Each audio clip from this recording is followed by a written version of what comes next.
I guess the investing is more sort of the practical, right?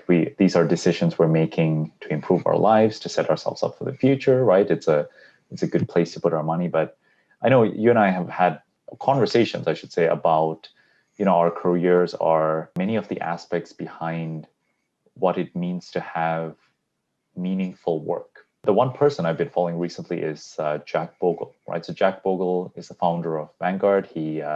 He's basically the founder of the modern day index fund. I just look at the way he lived his life and the impact he created.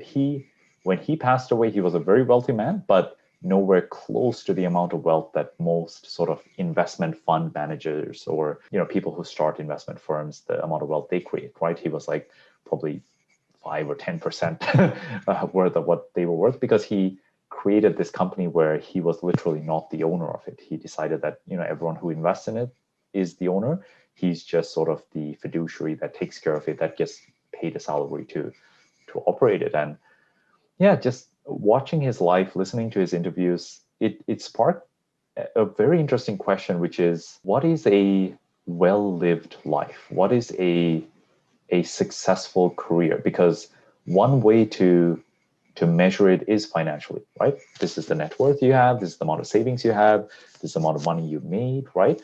Which it's one way of measuring, right? Definitely you want to be able to create some wealth, some income, or you want to create enough financial abundance to take care of yourself, your family, and live the life you want.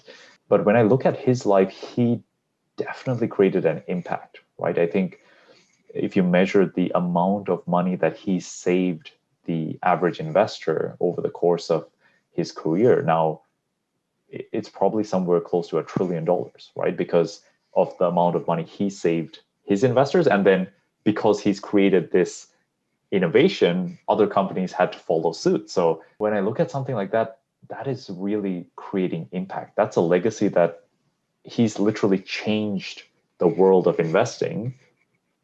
And that change is going to continue moving forward, right? And he's now passed away, but the impact of his work is still being felt in the current generations, and probably even in the future generations, right? It's something that's going to continue. So anyways, a bit of a long story, right? But just looking at his life, I question a lot. And I know we've had these conversations where, how do we measure our success? I think for both of us, from the outside looking in, many people would say, hey, you make a certain amount of money, you're doing well for yourself, right? But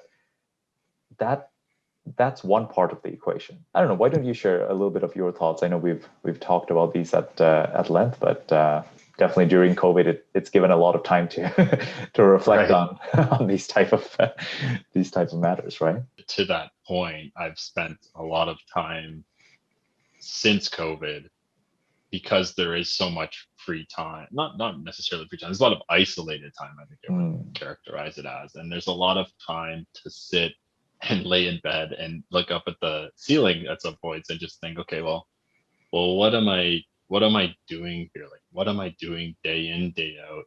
What is the impact I'm having on those that I work with, on those that I spend my time with, family, friends, those that I see on the other side in my context, like those I see on the other side of transactions, for example, like people on the other side of deals I'm working on, everyone that I'm touching in my work and my life, and also a lot of time I've spent reflecting upon what I value in life. Going back to Jack Bogle, his impact was so profound, and it's so hard to even try to grasp or measure.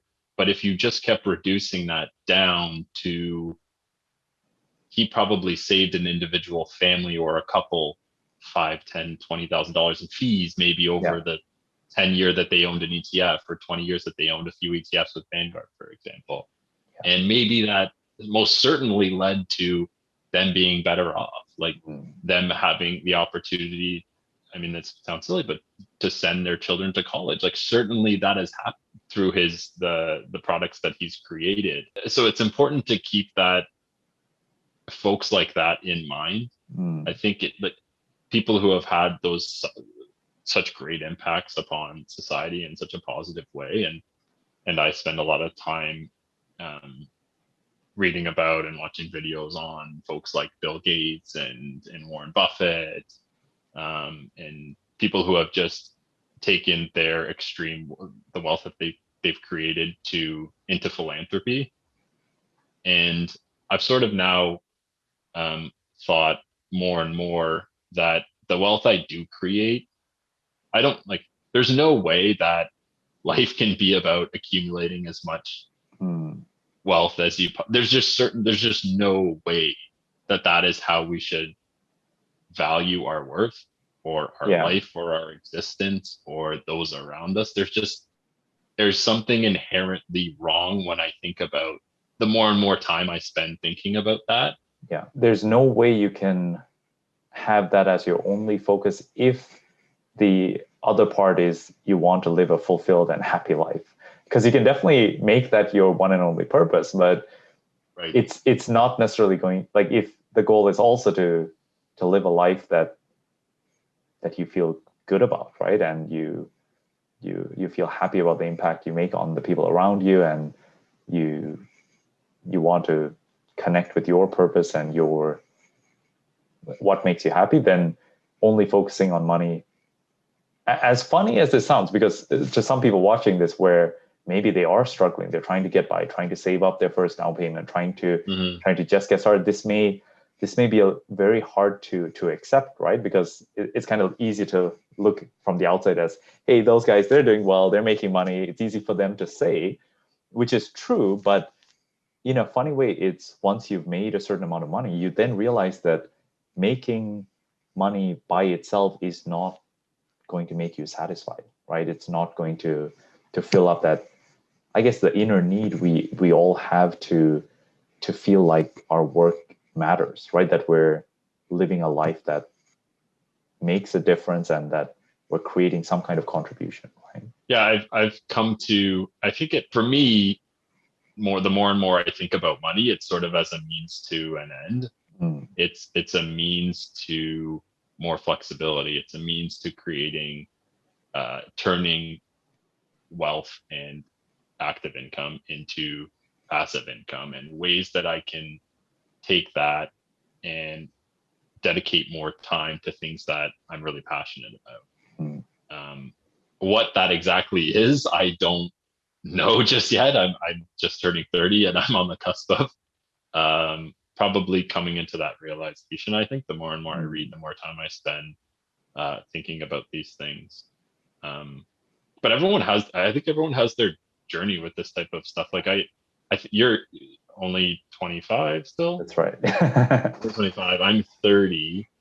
And I think during my early 20s, it was like this blitz of go to school, get a really strong job, work downtown in downtown Toronto, make as much income as you possibly can, really grind out your first like 5, 7, 10 years maybe, and then reassess. Like that was kind of like the model I was operating on. And 3 years in, it's not that has, I think that has changed somewhat for sure. And it's, okay, well, what impact is this? I mean, frankly, it's grinding. Like I work very hard. I would say by any metric, and you probably do as well, because you managed to be quite successful at such a young age. And I've just started to rethink that, and I think that's a really good thing. And I think the earlier that people do that, the more beneficial it will be for them. Yeah. It's very interesting when the focus changes from how to make the most money possible to how to make money while getting closer to the life we want to live, right? Doing the work we want to do and getting aligned to what we want. Because, like, if your goal was purely how to make the most money possible, then right now you're working very hard. So you may not see a huge difference in terms of how hard you work, but then your trajectory and the decisions you will make will be, how do you get promoted? How do you get to the next level? How do you take on more commitments? And it will be this sort of we've talked about this, right? Where there's I guess people who are more senior than you at these law firms that have continued to grind decades into their careers, right? And it's something that if you never choose to intentionally sort of shift the trajectory, you can just keep grinding, right?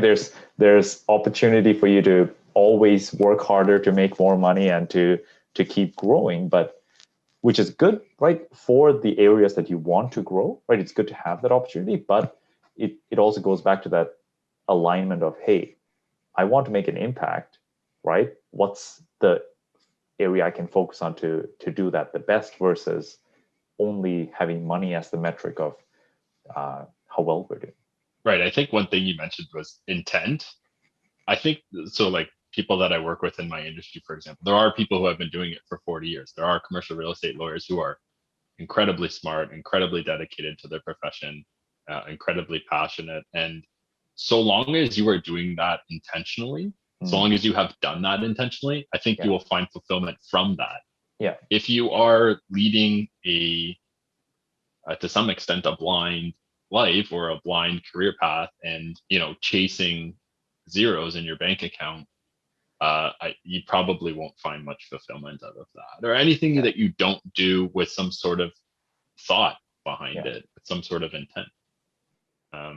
I'm not Mother Teresa by any stretch of the imagination, but no, that's I think that's a very good point, right? Because like one of the things, honestly, even I don't even know how to describe it, but the number of new investors I talk to, one and only focus is how they can accumulate a massive portfolio where the company's like, I want to do the burst strategy. Every property I buy, I want to pull out all my money. I want to get to 10, 20, 30 houses, whatever their goal is, which again, there's nothing intrinsically wrong with that desire or that goal. But whenever I hear that, I always ask, or I always think like, what is it that you actually want, right? Why don't we try to get that? Because that's probably much easier than this arbitrary number of 30 homes. Yeah. Exactly, right? Because what if 5 homes was all you needed to create the financial abundance to have the dream life you want?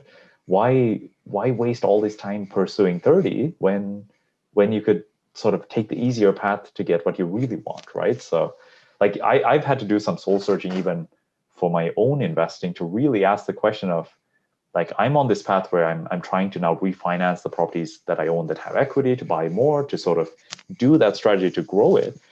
And I've had to really question, like, how many properties do I want to own? Because sure, I can keep growing this, but is like, where is that end game, right? What am I trying to accomplish beyond which having more doesn't necessarily help or improve my life in any meaningful way, right?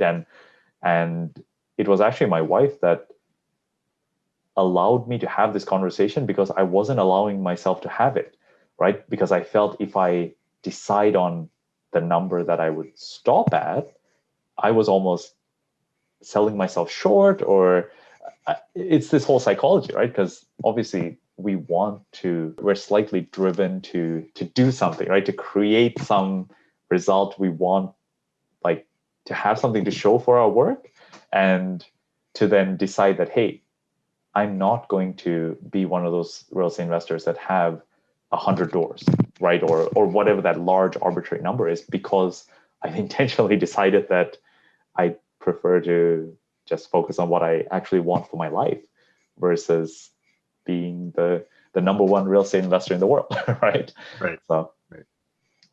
yeah. So I think you've touched on multiple things. So one thing that came to mind was any new endeavor you're going into, you probably want to, whether it's something like real estate investing for the first time, like myself. I tried to become as well versed as I possibly could in that subject matter, and sort of more importantly, I think I just started writing down my goals. It was just in a Word document, and I thought, well, what am I trying to accomplish here? Like, what am I actually doing here? Why do I want to spend this extra time outside of my work to find an alternative source of passive income? And it did start out with a bit of a figure, but that figure was tied to something else. It was tied to the freedom that passive income would offer to me. And I think and I sort of returned to that document every few weeks or like once a month kind of thing to say, well, what has changed maybe, what hasn't changed, why am I still focused on this? I sort of created like a short term, medium term, and then long term goal. The long term goal was a certain amount of passive income. I think it was like $10,000 gross in passive income. Short term goal was buy a house within the next 6 months, kind of thing, which I sort of did. And then medium term, I don't exactly recall what the medium term goal was, something, in between those two things.